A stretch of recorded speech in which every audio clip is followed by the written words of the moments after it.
Guasame bana rach ka kwi lunka kiete ka asit mishirech chikanak rewich chika South Sudan jen ba wang jen ki wang juaj aname tuwaga rewich ka South Sudan akan kono reyda mi jirama jidit ka jan channel me donga jan shangan yamno jin bi nwar online TV bijajek deji jogono jin nywak netin kokien ku subscribe ko bin lerin kono bannon ka tung na internet bukan chamala shupkaji gor jelungo no de nywak na ka dir subscribe an ler ban ling gajan gwas me gor jeno de jeling queen wanan kontin shal ke mineral litin jukot ka chakten de ping na me michi tore wicha ka Eastern Equatoria ka South Sudan entama ban je kul link len do badan chola lat kaje ko gor jeno mite ka mi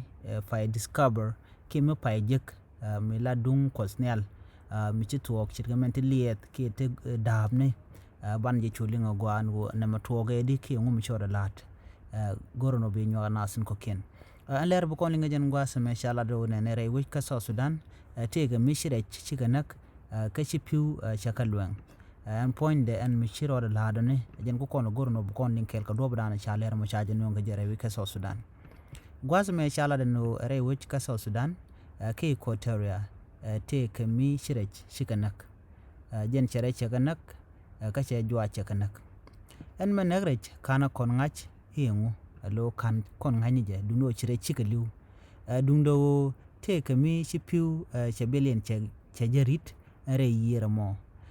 ka jen Eastern Equatoria gwadana tore ga motin ala putin content kwa la maski putin content lo nyen wini tar pam ni kiten te ka wiyir wa chipiu to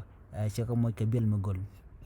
are duar dana tuok no motin shwale ikatire payam ke koto kanti nyen gwad dana tuok no motin ko gorga jeno ba janga jeno ngum lero de re wichin wini chaja gorno ba nas ba kana ngwaz dana tuok dotin ko gorga jeno ba tin kono lat ko rodien ba ngajo ko ngune na me mu gorga jeno de jeling anitin kon tin gorga jeno de tin kon lat ko rodien de kana ngach no an gwasa mi mishinawo sha acid chajenen mulony rare pemne an acid mo take piu to leles to gekeno kan piu to kan kono na kare ke kan tin kontina ke tinaka jen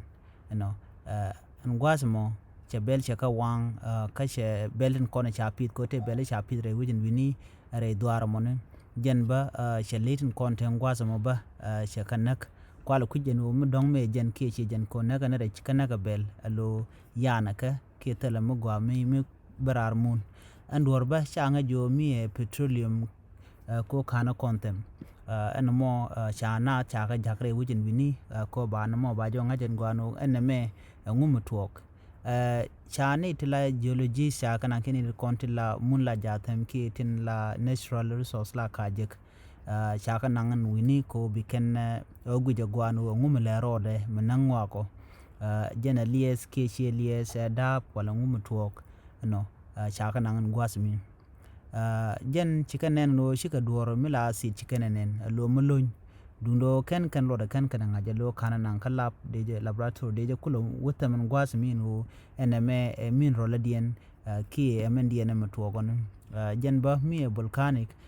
ke ngu ko volcanic la te ka pamba barar lo leda shirkumen shiajan en gwad me men shialing no jeno wa pike wa letka no ke berar ngwasmi ka wang ngwak en mu wang doro nyud de dong da volcanic ke dong da min rodien